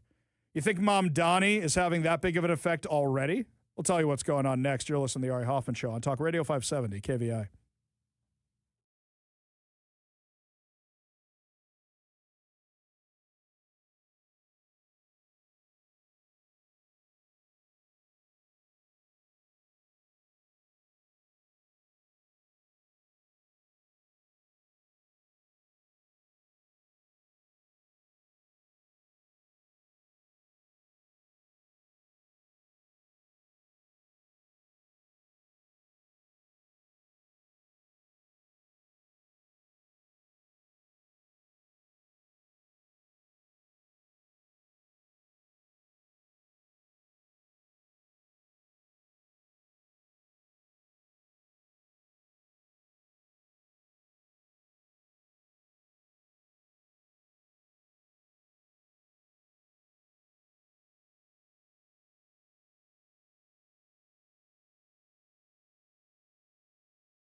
I love this one right here. This is a text from Rocky. If France had not declared war on Britain in 1778 and Spain joined them in declaring war against Britain in 1779 to enable regime change in North America, we would still be speaking the King's English. That's right. That's why I speak American. That's what we speak here on the Ari Hoffman Show. You know what France is good for these days? It's kind of sad. Yeah, France used to be a real deal. You know what we should use France for? I hear their Air Force is not participating in any of this. You know what they'd be good for? I say we bring them in to teach Iran how to surrender. Isn't that what France is good at right now? We'll teach them how to surrender. That'll be great. That's what we use the frogs for. That's what we'll do. It'll be great. Unbelievable. Meanwhile, switching gear for a minute here, Jesse Jackson's son is mad that the toxic climate in D.C. wouldn't lower the flag for his father, but would lower the flag for Charlie Kirk. Okay, first of all, let's start with this. When your friends are in power, you get extra perks. J.D. Vance, friend of Charlie Kirk's. And you know what? Went and got the body, brought it back, lies in wherever and all that. When you have friends in high places, that's a thing that's going to happen. But here's something else. What did Charlie Kirk do? Charlie Kirk tried to make people more pro-America. Charlie Kirk tried to make people have more love in their country, belief in their country, serve the U.S. military, serve our country, be happy that we grew up in this country, and also have conversations with people. Conversations. What did getting ahead of myself. It's not Al Sharpton. It's Jesse Jackson. Almost got ahead of myself there. Sorry. Almost got ahead of myself there. What did Jesse Jackson do for the United States? Here, I'll make it even easier for you. What did Jesse Jackson do for the black community in the U.S.? Anything? Anything at all? No, seriously, I'm asking. I'm really asking. What has he contributed to this country? If you can name something, you're a better man than I, because all I know is he contributed hate and conflict. That's all I know. That's it. I cannot name for you anything good he did for anybody. Anybody at all. Ugh, Jesse Jackson. Whatever. We don't bash a lot of people when they die, but Jesse Jackson definitely on that list of people. We are, well, I guess for his family, it's very, very sad that the person's gone. Very, very sad. Meanwhile, in New York, apparently 1/3 of New Yorkers are considering moving out of New York. And this is apparently even before Zoran Mamdani took office. They just want to get out of there. 1/3 of New Yorkers, hey, over half the people in Washington have thought about getting out of here. Somebody on the text line said, do they mean New York City or New York State? And that's an interesting point right there.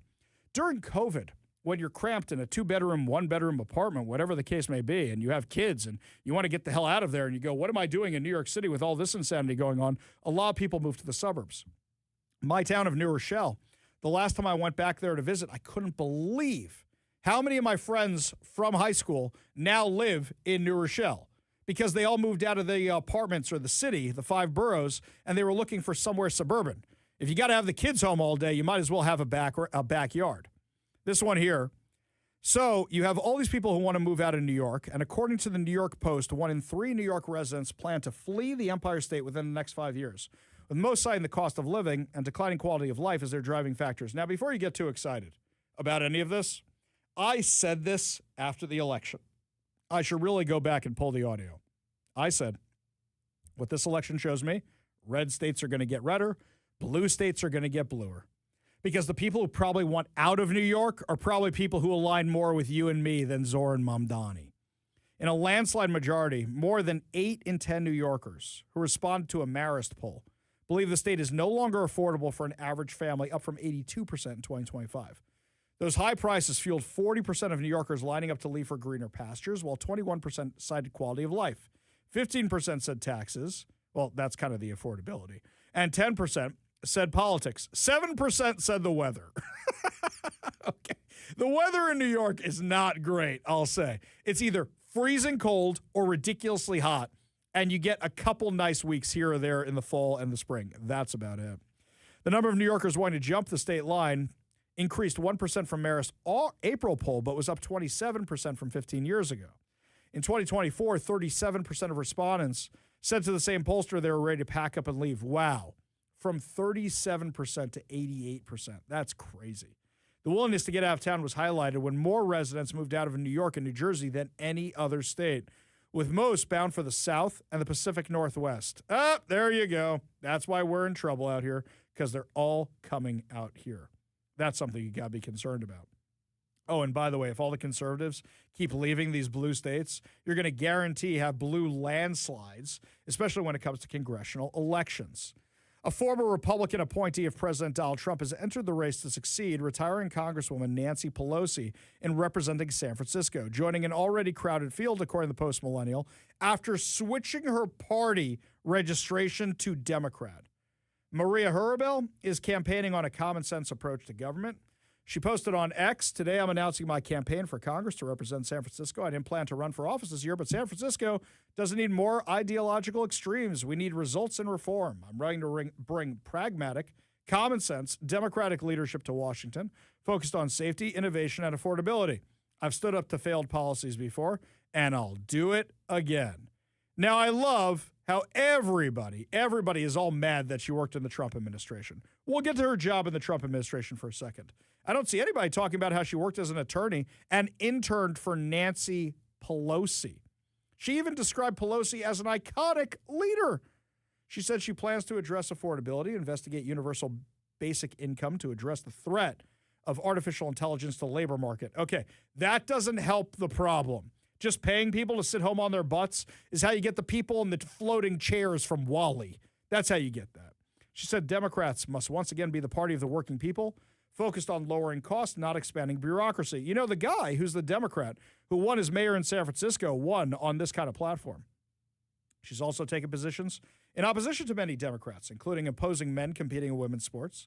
She co-founded Connected SF, a coalition of neighborhood groups focused on improving public safety, and helped elect Mayor Daniel Laurie, who defeated former Mayor London Breed in 2024. She also helped lead the recalls of District Attorney Chesa Boudin and members of the Board of Education. So basically here, she's an old school Democrat. That's what she is, a blue dog Democrat. She was appointed to the board of the Presidio Trust, the federal agency that oversees the famous park near Golden Gate Bridge. So because Trump appointed her to oversee a park in San Francisco, leftists are losing their minds. Leftists are going crazy. You bombed Iran yourself. We know you did it. You're terrible and awful because you were in charge of a park in San Francisco. She reportedly switched her party registration from Republican to Democrat in 2022. The people who are already in the race are having interesting reactions. So you've got Sekat Chakrabarti, who's a former aide to AOC and a multimillionaire. His spokesperson said Maureen is known as someone who speaks her mind and always keeps things interesting. And while our campaign will probably disagree on almost everything, that we have in common is that we know the city and the whole country needs to change. That's a kind of classy way to say it, like welcome to the race kind of thing. But the spokesperson for Scott Wiener, far left Scott Wiener, who's a lunatic, by the way, told the New York Post, Marie is a MAGA Republican Trump appointee who's pretending to be a Democrat. She worked for Nancy Pelosi in an attempt to be taken seriously. We'll add her to Scott's MAGA fan club on our campaign website next to... What the hell is he talking? Wait a second. MAGA fan club? Does this guy actually have a... He actually has a MAGA fan club on his website. This is what you're doing, campaigning on this insanity, rather than actually running on the issues? Sounds like anybody would be better than this guy, Scott Wiener. Scott Wiener is responsible for some of the worst policies in L.A., champions some crazy stuff. Oh, and by the way, when he thinks something's going to get him in trouble, he reverses his principles. So, like, this was a guy who I disagreed with him on literally everything, but he always said Israel had a right to defend itself. Until in a debate, he was called out for it, and then he said, nope, no more. Nope, they don't have a right to do that anymore. Not at all. That's Scott Wiener. That's the kind of guy he is. Here, you should be asking yourselves, my friends, who do you think is going to be the U-Haul salesman of the year? Is it going to be Bob Ferguson? Because I think we're heading down that road. Is it going to be Gavin Newsom in California? Which governor? Tim Walz in Minnesota? Or Kathy Hochul in New York? Who do you think is going to be the U-Haul salesman of the year? Because I think we've got some pretty stiff competition this time around. You know who's got no competition for air superiority? The U.S. and Israel. When we come back, my friends, why exactly are we doing this war? We'll give you a full analysis of that. Plus, what's the exit strategy? How long is this going to last? President Trump has weighed in on all this. You're listening to the Ari Hoffman Show on Talk Radio 570 KBI.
Welcome to the Ari Hoffman Show on Talk Radio 570 KVI, your home for the politically homeless, streaming live at KVI.com and the KVI app. If you want to be part of the most dangerous show on the airwaves, call or text the Warrior Injury Law Studio line at 206-421-5757. That's 206-421-5757.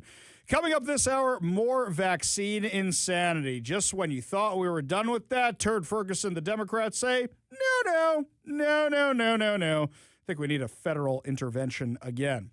But before we get to any of that, over the weekend, when I went walking to synagogue, the synagogue security guard sees me coming, and he knows I can't check my phone, and he knows I haven't looked at TV, and he says, I got to talk to you.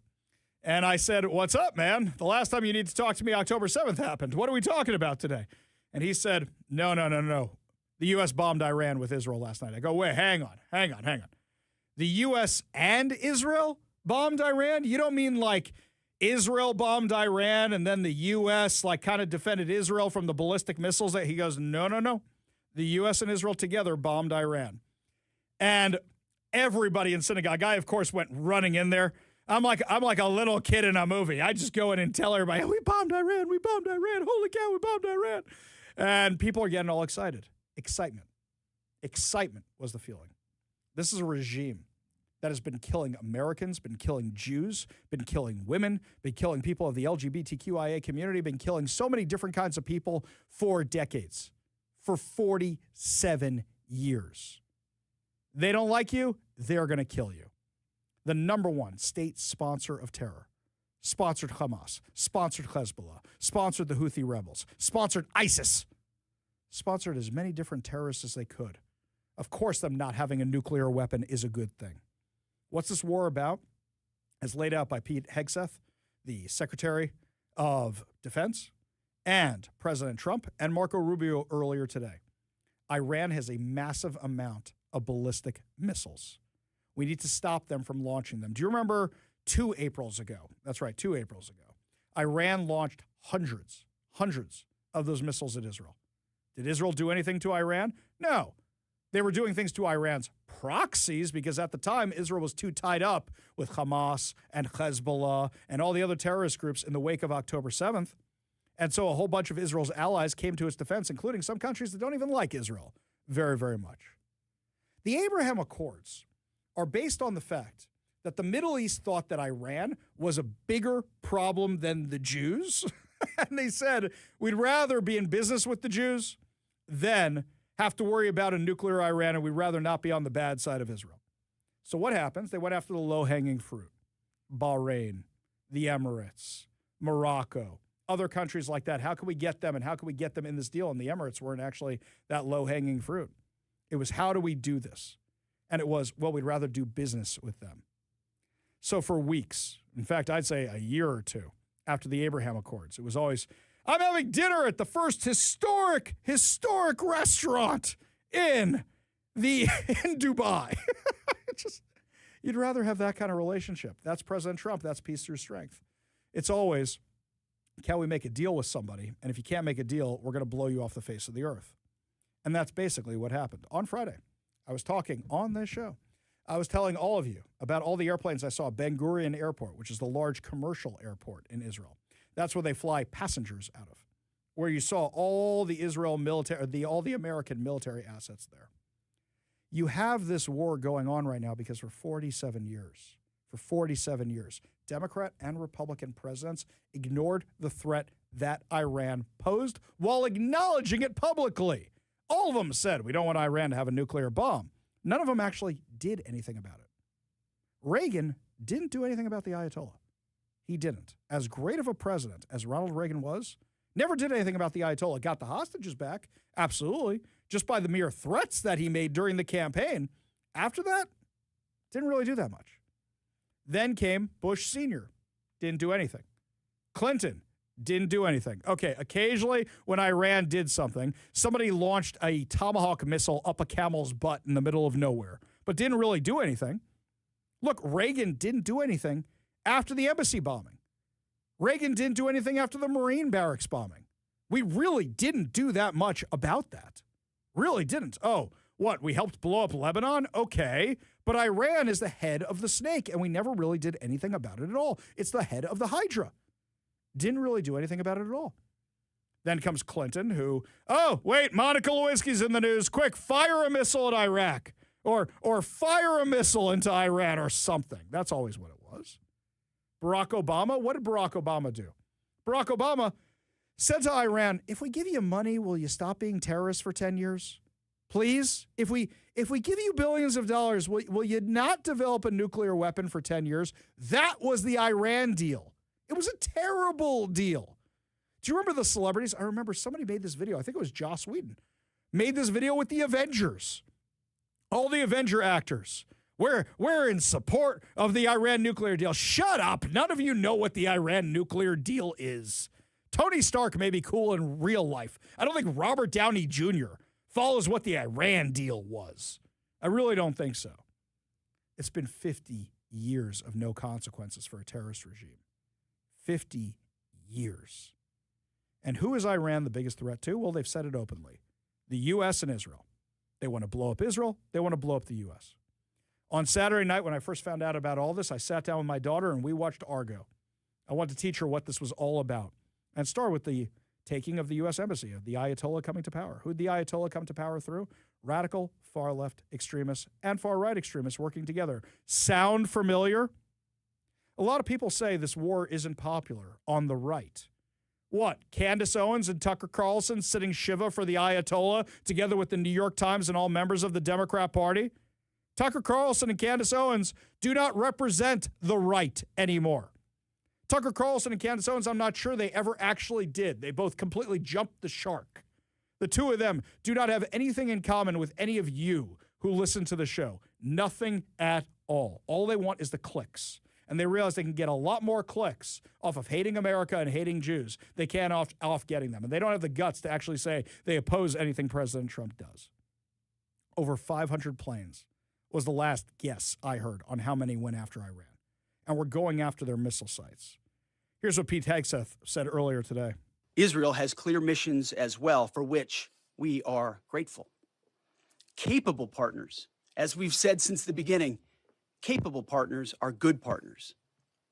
Unlike so many of our traditional allies who wring their hands and clutch their pearls, hemming and hawing about the use of force.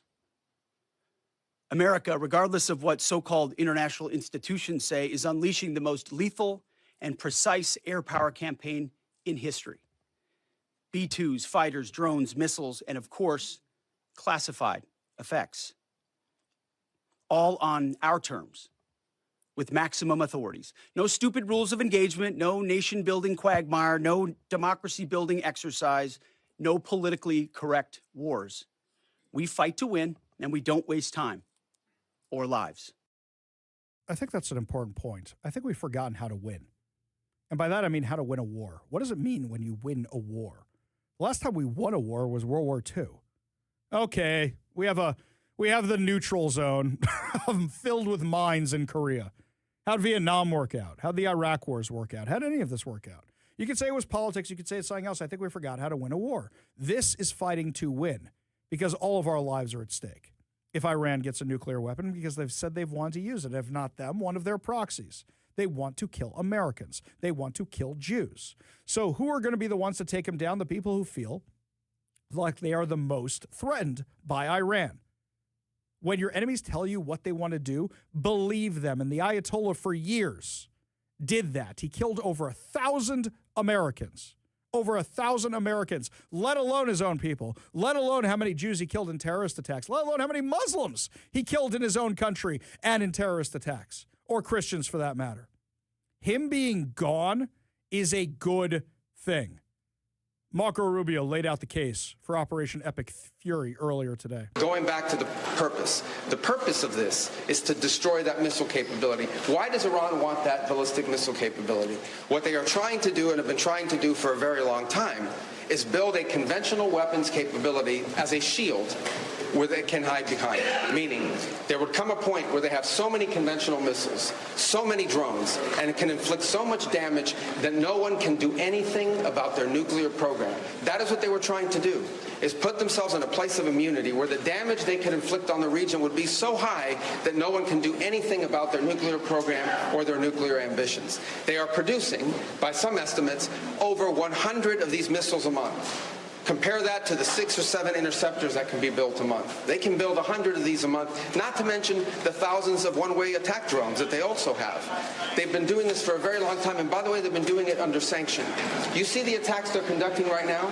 They're attacking airports, they're attacking hotels, they're hitting not just military bases, they're attacking our embassies directly, they're attacking facilities that have nothing to do with war or with military, and that's a weakened Iran. That's in Iran despite years of sanction. Imagine a year from now or a year and a half from now the capabilities they would have to inflict damage on us. It's an unacceptable risk, especially in the hands of a regime that's run by radical clerics. The Ayatollah was a radical cleric. That entire regime is led by radical clerics who don't make geopolitical decisions. They make decisions on the basis of theology, their view of theology, which is an apocalyptic one. That has to be taken very seriously as well. So that was the purpose for what this operation is all about. That's what it's focused on. As the president said earlier today, it is on or ahead of schedule. I will defer to the Department of War to discuss the progress being made at a tactical level, but it was the right decision and an important decision for the safety and security of the world. Basically, summary, radical jihadis cannot be reasoned with and want to kill you and have said so. Why do you doubt them? Every Democrat is losing their minds over it. By the way, I think the one having the biggest nervous breakdown is a tie between Pramila Jayapal and Patty Murray. Yes, even with Hakeem Jeffries and Eric Swalwell and Adam Schiff and all these lunatics, the two biggest lunatics are Patty Murray and Pramila Jayapal. They're absolutely losing their minds over all this. You know, when Pete Hegseth mentions allies who can defend themselves, that was kind of a dig on Ukraine.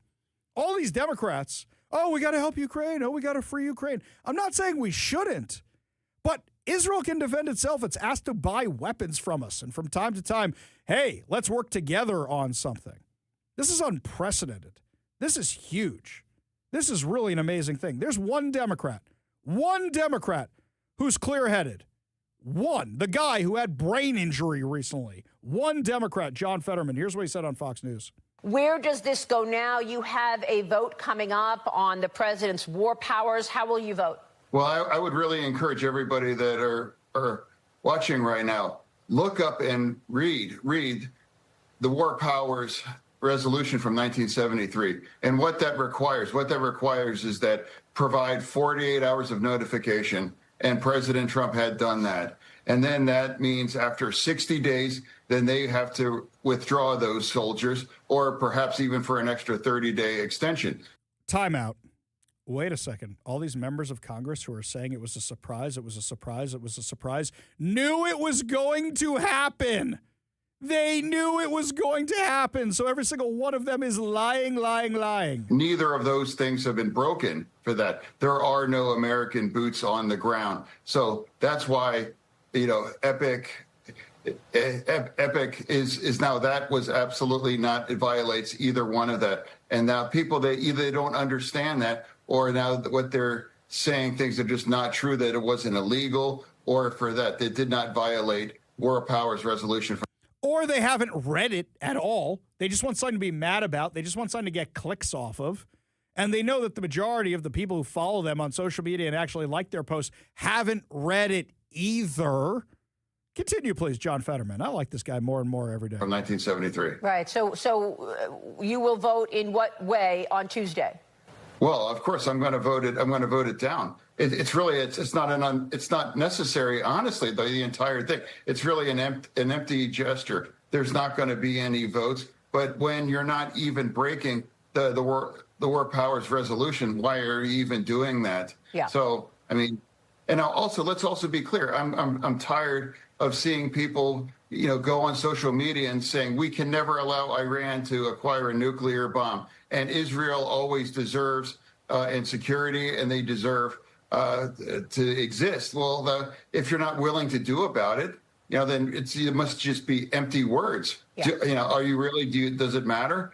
No, but when President Trump was willing to do the kinds of things that are necessary to provide those things. Now, if you really want to prevent Iran to acquire a nuclear bomb, he did try to negotiate with them. There has been treaties. There has been other negotiations that never worked. And they had 900 pounds of just below weapons grade weapons. So, here, do you really committed, or are you just going to drop empty tweets and just try to have it both ways and pretend that it really matters? So, and that's why I'm going to support that. As a Democrat, I know that's absolutely the right thing to do. And so for me right now, the world is better. And he's right. By the way, I like that they say nobody formally declared war. Would you like to know the last time Congress formally declared war? June of 1942. June of 1942. Sure, they voted for money for wars before, but they never formally declared war since then. Meanwhile, there's been Korea, Vietnam, Gulf War, Iraq, Afghanistan, Syria, ISIS, War on Terror. So give me a break. Give me a break. I got Democrats and Republican presidents in there. It's just because the left is losing their minds. Now, meanwhile, with Pramila Jayapal and Rashida Tlaib and AOC and Ilhan Omar, they're mad because Trump killed one of their friends. Or actually, I should say a bunch of their friends. All their little terrorist buddies running around. They're just mad about that. In this case, it could not be clearer. What the Democrats are doing right now is pure virtue signaling to their base, trying to look for a way to turn this to their advantage. But I think they made a massive miscalculation. Remember how during the last election, the Democrats were counting on the Hispanic vote, and the Hispanic vote was going Republican because of all the stuff going on at the border? So there's a lot of Iranians out there. I don't know how Iranians vote, but I know what some people were telling me yesterday. They were telling me that relatives of theirs who have hated President Trump, absolutely hated President Trump, now love him because he took out the Ayatollah. Did President Trump just get another voting bloc to start supporting Republicans because he took out the Ayatollah? I don't think that's why he did it. But is it a nice bonus feature? Absolutely. Because you're never penalized for doing the right thing. And when you are penalized for doing the right thing, you know that you did the right thing. And the punishment doesn't seem as bad. In this case, President Trump and everybody in his administration and Prime Minister Netanyahu, they are making history right now by undoing the past 47 years of disastrous foreign policy by this government. Our government's not perfect, but when they get it wrong, they get it really, really wrong. And what you are watching in real time is the undoing of Jimmy Carter's legacy. Are we living in biblical times? Are we living in messianic times? It's definitely something to watch. It's really incredible. The complete flip side of that is what's going on here in Washington. Vax insanity is back, my friends. Turd Ferguson made a hell of a declaration. We'll tell you what it was when we come back. You're listening to the Ari Hoffman Show on Talk Radio 570 KDI.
Welcome back to the Ari Hoffman Show. Just a reminder to sign up to become a KVI insider over at KVI.com. Also, download the KVI app and subscribe on whatever your preferred podcast platform is. That way you never miss a minute of the show. So as terrible as the UN is and they want to do a resolution condemning the U.S. and Israel, good luck with that. Hey, where were you guys the past 47 years? Aren't you supposed to stop wars? Isn't that your charter? Melania Trump was in front of the Security Council today. And before she talked about her pet issues, which involve kids and helping kids and stopping AI from being used to bully kids and things of that nature and online stuff, she actually said this, which I thought was really nice. My heartfelt condolences to the families who have lost their heroes, who sacrificed their lives for freedom. Their bravery and dedication will always be remembered. I extend my earnest wishes for a swift and smooth recovery to all those who have been injured. You are in my thoughts and prayers during these challenging times. The U.S. stands with all of the children throughout the world. I hope soon peace will be yours. That's a really nice message. In fact, a lot of you, I'm not seeing any opposition to the war. The only thing I see people who that they don't want is boots on the ground. This one from the 206. Ari, it's been 47 years that the Iranians were using the American flag as a welcome mat. I vividly remember the news clips after the takeover. They mean of the embassy. A lot of boots stomping on an American flag going in and out of buildings. They still do that. They still do that. That's nothing new. Oh, good question from John in Auburn, by the way. Ari, can Israel perform military actions during the Sabbath? Yes. First of all, not everybody who lives in Israel is Jewish. That's number one. Second, not everybody who lives in Israel is observant. That's number two. Number three, you can do anything to save a life. We consider national security saving a life. Or taking the Ayatollah saved a lot of lives. So, yeah, not a problem there. This one here from Ted. Ari, you know what surprises me? That the Iranian mullahs didn't come out and say, we have the bomb. It wouldn't matter whether they did or not. The rest of the world would think twice before acting. Guess they didn't watch the Star Trek episode called the Carbonite Maneuver. That's good. That's good. Somebody who speaks my language. Yeah, the problem is you can't bluff anybody. We know what they have. We know what they don't have. I'll remind you is that years ago, when Barack Obama was president and wasn't doing anything about Iran whatsoever, Israel was doing these little spy missions to deny Iran the bomb. My favorite one is somehow they managed to sneak in a virus to their nuclear facilities and messed with the centrifuges and destroyed them in the process. Yeah, think about that for a second. Meanwhile, getting back to things that are happening closer to home, we've been talking a lot about the thefts on the light rail with all the copper wiring and putting them out of service. Como News had a story that really made me laugh, and you're going to see why in a second. New at 6, Sound Transit CEO Dow Constantine says the agency needs to help to hold copper wire thieves accountable. Hang on. I can't even get into that. Hang on a second. The guy who did nothing about law enforcement, now that's affecting his little toy train. Now he wants to hold people accountable. Let me make sure I got that right. That's what he said? That's like another level of NIMBY. It's not really even NIMBY, but it sort of is. It's the other way. You're messing with my toy. You're in my backyard, right? Yeah, really. That's what it is. Headline, Dow Constantine finally cares about crime. Now that affected his little model train. Yeah, not my train car. Oh, no, not my trains. Not my trains. Hang on, we're going to make fun of him a little bit more. Let's hear a little bit more of this. For theft has caused train disruptions multiple times in the last few months and is costing the agency a lot of money to fix. Couple Jeremy Harris has been staying on. Okay. Hang on. Sound Transit finally worried about money. Finally, for the first time ever. You know what I think is going on here? You've reached the point where people go, we're not giving you any more money, you thieving bastards. We're not giving you any more money, and now it's affecting his train. He says, I might not get this extension, I might not get that extension. Watch when he blames everything on the copper wire thefts. All the delays. Watch. He's now going to blame it on that, guaranteed. Top of this issue, he's live tonight in Soto with the latest for us. Jeremy? Yeah, Preston, we are just a month away from seeing a historic expansion of the light rail system that will connect Seattle over to East King County. One of the most pressing issues right now, though, is trying to stop theft that has become a repeat and very expensive issue. Despite security improvements on the Sound Transit train lines, thieves are still getting their hands on valuable copper wires used in the system. It also needs to stop because somebody's going to get hurt. Beyond dangerous, Sound Transit's Henry Bendon says it's also highly disruptive to passengers. We get feedback from riders, but we didn't need riders to tell us that copper wire theft was bad. We are pretty frustrated with this as an issue. So how come I haven't heard you guys talk about more law enforcement? You've been frustrated about this for a while. How come I haven't heard you guys talk about getting rid of the homeless people? Oh, without them, you don't have a lot of riders, do you now? We will continue to work tirelessly to prevent and manage these disruptions. Sound Transit CEO Dow Constantine told the agency's board that he is going to work with King County prosecutors to discuss how to move forward after lawmakers in Olympia said no to a proposal that would have made it harder to resell stolen wires at scrapyards. Hang on. You want to work with prosecutors to move forward. That would require somebody being arrested around here.